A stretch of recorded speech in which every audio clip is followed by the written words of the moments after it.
here we are again, back in Kelowna, back in RHK at my dojo, Rodney Hobson Karate Academy. I'm here. My name is Rod. This is Lauren. Mm-hmm. Welcome back. Thanks for joining us. If you're watching us on YouTube, listening to us on iTunes, listening to us on Google Play, or just checking out our website. Mm-hmm. However you found us, we appreciate you tuning in and listening to us. Before we get into the show, we have a couple big events coming up at our dojo. Maybe you guys are curious about how we run things here or what's going on in our lives. It's a big day coming up for you, Lauren. 3 days away from a grading, a belt grading. You don't sound excited. Well, yeah, it's not a bad thing. It is a little nerve-wracking, but of course, yeah. I'm excited. It's going to be fun. So you're a blue belt right now. Mm-hmm. You're grading for purple. Yes. And what do you got to do to So we have a bunch of kihon we have to do. We also have to do a kata and some kumite and then throws as well. Cool. And break falls for those throws. Yeah. So what have you been practicing most? What's the stuff that you're working on the hardest? Every once in a while I'll go over the kihon. I had to figure out what I was going to do for my bunkai, but I think I have those down now. I still need to smooth them out a little bit. The throws aren't too hard, so I haven't practiced that too much. I've gone over the kumite a lot. I think I've worked on the kumite, sanbon kumite, and kihon kumite the most. So it's totally different than preparing for competition because it's different kata and it's not necessarily have to memorize like 5 katas now because I have my grading kata, and I have my competition katas. Right. So many katas. All in a short amount of time, Yeah. too. I guess practicing the throws, you're probably pretty lucky, and bunkai, too, just because you have a house full of people who like doing karate. People I can throw around. Yeah. Hey, Eric, come over here, and then you toss them around, and then Emily, come over here, toss her around. Yeah. Oh, that's a good thing. But you're feeling good. Just so everybody knows, the way we do things here too, we have minimum class requirements that you have to obtain. So I don't know how many it is off the top of my head for your rank, but I think it's either 64 or 72, but I'm not sure. Yeah. So you've made your class requirements. The last time you graded, I think, was January. Yeah. So yeah, it's been a while. So best of luck to you. I'm sure you'll do great. Yeah, thank you. Another event we have coming up after that on December 3rd is a skills challenge, and you're going to be helping out at that skills challenge along with a whole bunch of our other people as well. But just so everybody knows out there, something that we do at our dojo for our younger members who are just they don't really haven't experienced competition before, and we're trying to ease them into it and show them that it's a fun thing, it's a supportive thing, and results are just based on effort. If you come in and you try really hard, you should be rewarded and you should feel good about yourself. So we have about 40 members coming in.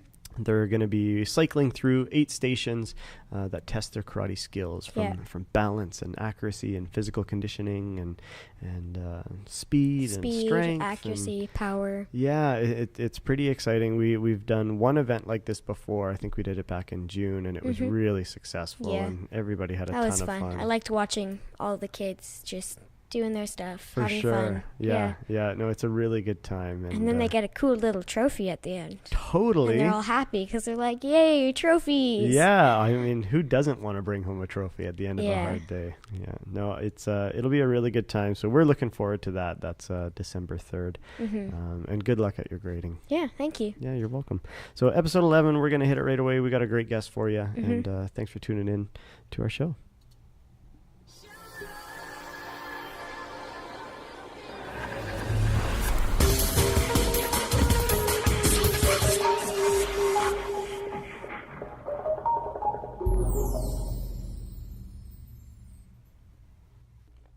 Hey everybody, thanks for joining us again on episode 11. My name is Rod.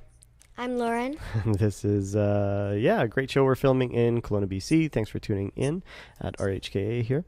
We have for episode 11 a friend of mine, really good competitor from BC. Her name is Shalene Lee. Just to give everybody a little rundown on Shalene so you can all get to know who she is. She started karate at the age of 6. And she started competing internationally at the age of 9. She won the U.S. Open in 2010. She's been on the BC team for 5 years. The first year, she broke her arm 2 days before the Nationals. Can you believe that? So that'd be really frustrating. That'd be incredibly getting to that level frustrating. and then just being like, I can't compete now. Yeah, it'd be horrible. I couldn't imagine. She's on the Canadian team for 3 years. And she's the 3-time national champion in kata. She competed at PKF, won a bronze medal in 2015. At the North American Cup, gold medalist in 2015. A lot of medals. And over 200 plus medals total. I think you need to rent a storage locker to keep all those.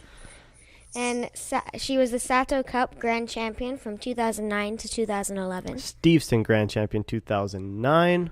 And she's been to Junior Worlds in Jakarta, Indonesia. Just like Kyber from the same dojo. Anyway, we'd like to welcome Shalene Lee. How's it going, Shalene? Good. How are you guys? Doing great. Yeah, doing great. Thanks for joining us on the Sunday morning. I think Thanks we got it all me. figured out. We got the call situation all done, so we should be good to go. So, you started at age 6. How'd you start? Well, originally I was signing up for swimming classes at our local YMCA, and I looked to my left and I noticed people punching and screaming, and I went over to my mom and I was like, Mom, I want to do that. I don't want to swim. I want to do that. But she made me do both. But I fell in love with karate instantly. Nice. So yeah. Nice. And your instructor from that point was Brian James, is that correct? Yes, he was. Yeah, he's a great guy. We're also good friends. We're gonna get him on the show for sure. But that's crazy. So age 6, and how old are you now? I'm turning 19 next month. Wild, 13 years. She's been in karate as long as you've been alive. Yeah. Aw. That's cool, though. That's totally awesome. Yeah. Lauren's coming up through the ranks. She's going to be competing at 12-13. So her first kind of intro into nationals. You've won nationals a whole bunch. 3-time national champ in kata. Going now, you're still competing, obviously, into this season. Are you gunning to represent Team Canada again continuously at international events? For sure. It's my top priority at the moment. Okay. And do you have preference over kata and kumite right now, or focusing more on kata? Or This year is actually hopefully going to be my comeback season for kumite. I've been spending a lot of time with kata, but now I just kind of want to get into kumite again, just because I'm heading into seniors soon. So I just want to make sure I can get whatever I can get in and finish off my junior year strong. Okay. So what was your first nationals like? What was that experience like? Well, like you said, my first nationals I didn't actually attend because of my injury, right? Yeah. But I was able to watch the tournament and everything, and it was kind of eye-opening. And then my second year, which was actually the Toronto one in 2013, it was tough. I actually got bronze in kata, and I think I got 5th in kumite.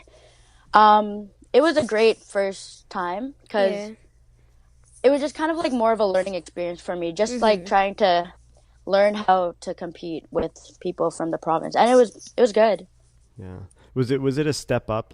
How, for those people who are just competing provincially so far, what's the competition level increase like? Is it pretty shocking, your first nationals? Can you come into it with confidence and still plan to do well? For sure. I think confidence is the key, especially at higher ranked tournaments. I feel like you can be intimidated by the names of the province or the names of the countries, but you just gotta remember that you're just as good because you're on the provincial team. So you just gotta stick with your confidence. Yeah. So what's your average week like leading up to competition? So you're gunning now. We have nationals. What is it right now? November. So about 3 months away from nationals. How many times a week do you train? Do you do karate training only? Do you do weight training? Do you do cardio training? What's your average training regime look like? I usually train karate at least 4 times a week, hopefully, and they're all very intensive trainings. I also go to the gym whenever I get a chance to. Okay. Wonderful. So looking back at all those competitions, if you could pick one as sort of that one stands out, that was my favorite, that one was the big one for me, what would it be? Which tournament? Yeah. For sure, Bolivia PKF last year. Okay. And what makes that one stand out? Just because I never really expected I'd be able to medal at Pan Am's. It was always a dream, but I never would have imagined for it to actually happen. So that was my heart. And also actually the 2012, my 2010 win at US Open. But I was so young. So Sure. explain the whole PKF in Bolivia experience. Do you remember kind of how it looked like leading up to the competition? Where did you guys stay? In the actual competition, how were the first couple of rounds? What was going through your head? The whole trip, it was really fun because it's basically just hanging out with your friends all the time, but you just got to remember that you're at a tournament and you can't have too much fun kind of thing. Right. The hotel, I don't really remember what it's called, but it was basically like a suite, and there was like 5 of us in one room, and it was super fun. Yeah. It was really hot. The venue, it wasn't air conditioned, so like the only air ventilation we got was actually from when the doors were open. Oh, wow. So yeah, and like the washrooms, there was bugs everywhere. So like it was really hard to keep your gi nice and white. Sure. Yeah. Yeah, So you walk onto the mat. Do you remember what country you were up against first? Peru. Peru. And Yeah. how'd that one go? It was actually a really close match. We did the same kata, and it went 3-2. So it could have gone Wow. either way. Yeah. She was a very good competitor, though. So how many rounds did you have in that competition? Do you remember? I believe 4. Okay. Okay. And what competition katas were you performing there? My first round I did Goju, and then I did Unsu against Brazil, and then I did Gangaku to, I believe, Mexico. I lost balance in that one, so unfortunately I lost 3-2 in that one too. And then I did Kunkusho against Colombia for the bronze medal. In the repechage coming up? Yeah. Yeah. Okay. Crazy. And most of those katas you're doing this year as I'm well? not doing Goju Show, Okay. and I don't think I'm doing Unsu. You're doing Gankaku. Yeah. Yeah, cool. So yeah, you can get some. We'll look Shalene up on YouTube, and you can see her compete. We have a bunch of her videos on Facebook, though, so we can check her out. So yeah, that was your favorite tournament to attend. Going back, what were some of the maybe most difficult experiences competition wise that maybe some of the people coming up can learn from? What was some of the hard matches to go through or hard times to go through? Honestly, if it's hard to believe, actually nationals for me is the most nerve-wracking. Like, Yeah. Worlds was okay, and like PKF was okay, but nationals for me it's just so hard just because I guess people expect a lot from you, especially from like past like accomplishments. So people expect Right. a lot from you. So during that whole week, I'm really like hard on myself, and like there's like a lot of breakdowns and a lot of like mental craziness. But thankfully I have like people like Kyber, John, just to like get me mentally sane again and to tell me like, oh, you're gonna be okay and stuff like that. Right. So how do you deal with that pressure and that stress coming up to your competitions? I cry for sure, and like I guess it's okay to cry. Just like I just gotta remind myself to just be confident, and like I think honestly confidence is key in this situation, and just try to relax and just be around people who support you and like believe in you. Like that's what I do when I just don't believe in myself sometimes. So you're saying like, in your head it's running through everyone sort of looking at you and saying, oh, well, she's won nationals this many times and so she should win. And then Yes. you're realizing that pressure saying, holy cow, like I just want to go out there and do my best and the result is the result. But I guess it's a good problem to have, having that sort of history, So coming back into Kumite right now, you said you want to make a comeback. Did you ever leave it, or did you just maybe focus more on kata before? Yeah, that was a thing. When I was younger, Kumite was actually it was actually my favorite. It was the thing I preferred. It was actually what I won in US Open, like 2010. That was a division I won. And then I think starting off, like once I started doing nationals, that's when I started focusing more on kata, especially because of I only competed in kata for PKF and stuff, so that's why I mainly focused on it. But now I'm hopefully trying to get into both again. Okay. Okay. Yeah. Yeah. What if you could classify your fighting style? What would you be? Are you aggressive fighter, defensive fighter? Since I'm short, I guess I like being the aggressor, just so to make sure I get in first, kind of thing. Right. So yeah. Well, that's the same as Lauren. Lauren's a little bit smaller than most of the girls. I'm used to fighting bigger people though, because all the people I train with at the dojo, most of the time are taller than me, bigger than me. So for sure, I'm sure that's probably the same with Shalene too. Yeah. So katas, what are your favorite katas right now? What are you competing with? We recently learned Goju Dai, which is another version of Goju Sho. So that one probably my favorite. Like both the Gojus are my favorite, and Unsu for sure. And what makes those ones your favorite? What about them? Just the style, the personality that they bring? Just because Goju Sho, it shows more emotion, and that for me is something I like doing. I like showing emotion in kata, just because to me kata is not just like movement. It's just like the art of it kind of is really nice in Goju Sho. And like Unsu, I just think it's a super sick kata. Yeah, totally. That's my So favorite cool. kata by far. Yeah. Yeah, I love Unsu. Before you mentioned a couple of guys, you mentioned Kyber and John. You got a pretty strong dojo on the national level, not just the provincial level. Yeah. And a great instructor as well in Brian James, who we mentioned. What do you think about that dojo brings that level out of your competitors? You guys got something special going on there. Yeah. Honestly, just because we're such a small dojo, we're able to work a lot on detail and stuff. And not only that, we're really like a family, and like we're always there for each other. Like we're never trying to make anyone feel down. So like whenever we see something wrong, we always go up to them and be like, okay, I think you should try like doing it like this kind of thing. So we're very like interactive at that dojo, and we make sure like everyone feels comfortable and everyone like feels good. Yeah, That's a good quality to have, especially when you're traveling internationally, because everything gets a little hairy when you're saying all the rooms have bugs and no air conditioning. I mean, it's stressful on the body and the mind, but as long as you're there with people who you care about and know that care about you, you know you're going to be in a good place, I suppose. Yeah. So karate gets into the Olympics 2020 Tokyo. It's got to be a goal of yours, I'm sure. For sure. Yeah. So were you pretty relieved, pretty excited that announcement came? Did anything change in you once you heard that? Did it inspire you even farther, or were you already along that path of just I'm here to get as far as I can? Oh, for sure. I feel like when they first even mentioned the fact that karate might be in the Olympics, I started working out more. I started going to the dojo more. I was really motivated at that point.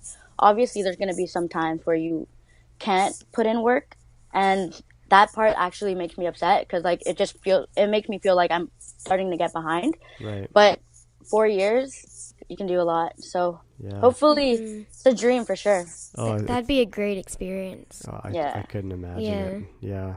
Yeah. But you competed at the Junior World Championships in Indonesia. What was that like? Wow.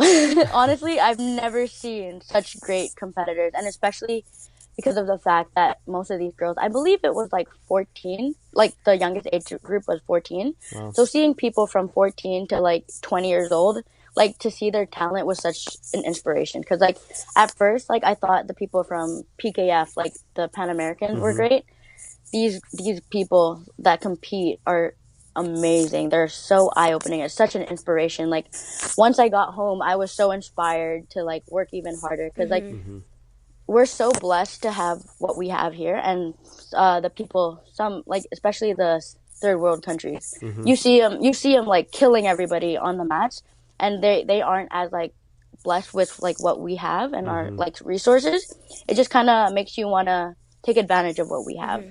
So who's someone you look up to in karate? Any inspirational people?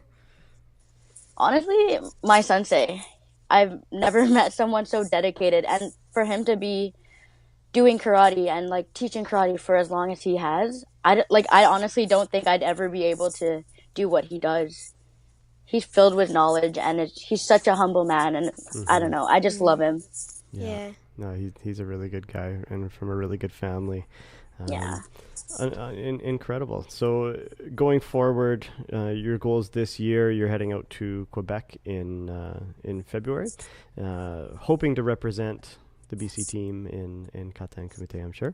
But after that, what is the next immediate goal, or the next biggest goal to check off your list? Is that get to the senior worlds as you're transitioning into the senior divisions? Yeah, for sure. Yeah. And how's that been so far? Like you've bumped up from 14, 15, 16, 17, 18 to 18, 20 right now. Uh, what's it like competing against those older ladies? Well, I think like Kyber said, like the men's and women's division is probably one of the toughest divisions, especially in BC, just because there's so many amazing athletes here, like here in our own soil. Mm-hmm. It's honestly such an honor just because they're a lot older and they're a lot more experienced. They've gone to a lot more higher level tournaments. So just to be able to even bow in the same mat as them is such an inspiration. And like, I take it as like a blessing and just like more of a lesson learned kind of thing. Right. Yeah. Right. Crazy. So going back, if you could reach out to people coming up on the BC team or on the national team and offer them any type of advice that you would have given yourself back at that age. I think we asked everybody this question, but I think it's a really important question for the audience of the show. What would you change about your own path, or what advice would you give yourself if you could go back to when you were first hitting the BC team and the national team? Honestly, I would say when you're in the tatami, make every minute count, because that's the only time you'll have to wow the judges. So make time and take use of all that time. Don't, like, if you're losing, whatever, like, especially in kumite, don't panic, because you still have time to wow the judges kind of thing. And like I said, I think just be confident in yourself, because at the end of the day, you're the one on the match. So you gotta, like, so you have to show them why they have to vote for you kind of thing. Sure. Awesome. No, that's really good stuff. On the list that we were talking about earlier with your results and things like that, it says that you grew up playing a lot of video games. Oh my God. When we interviewed Kyber from your same dojo, I asked him what was one thing people kind of don't know about you, and he said that I'm a massive nerd. Yeah. Video games doesn't mean nerd, but that's something that maybe people don't know too much about you. What's your favorite stuff? What did you play growing up? Do you still play now? Not as much anymore, but like when I was younger, my cousin John, he got me into a lot of these video games, especially, I guess, like, because we grew up with like the DSs and stuff and like the Game Boys, so we were really into like the Pokemon games, obviously. Totally. And as I got older, I was more into like shooting games such as like Call of Duty and stuff. Oh, no way. And yeah, and I also got into stuff like Skyrim, something like me and Kyber bond over. Sure. Yeah. That's awesome. That's so Yeah. cool. Yeah. So, but you don't play too much anymore because you're too busy training. Yeah, basically. Well, we're going to hit you at the end of this interview with a little bit of a lightning round. So we're going to give you some things that we just want your opinion on. If you don't have an answer, you can pass. But they're going to be pretty simple, pretty easy going. But just to get people to know you a little bit better. All right. Do you want to go first, Lauren? Sure. Sneakers or sandals? Sneakers. Netflix or YouTube? Ooh, YouTube. There you go. Our show's on YouTube, so yeah. Yeah. Blue or red? Blue. Facebook or Twitter? Twitter. Train or plane? Ooh, plane. Aka or Ao? Ow. Pancake or waffle? Waffles. Kata or Kumite? It's going to be a hard one now. At the moment, kata still. All right. Soup or sandwich? Soup. What's worse, laundry or dishes? Dishes, ew. Oh, the leftover food, ew. That's the worst, like morning after. You're like, come on. TV or book? TV. We'll do glasses or contacts. Contacts. Coke or Pepsi? Coke. Tablet or computer? Computer. Ice cream cone or snow cone? Ice cream cones. Okay, that was awesome. Thanks for taking the time, Shalene. I think everybody got to know you a little bit better. I know we got to know you a little bit better. I appreciate you taking the time so far in the Sunday morning to join us on the show. Hopefully you had some fun, and thanks for taking the time. Thanks for having me, guys. No problem. Have a good day at work. Yeah. You guys too. Have a good one. Okay, thanks, Bye. Shalene. Talk to you later. Bye. Bye. Super cool to talk to somebody of that caliber and another female coming up, you're going to be basically following her footsteps in the path that she did, and hopefully achieving what she did or more. But she has a pretty impressive list, pretty inspiring. Yeah. So thanks everybody for joining us on episode 11. We'll see you next time. Bye.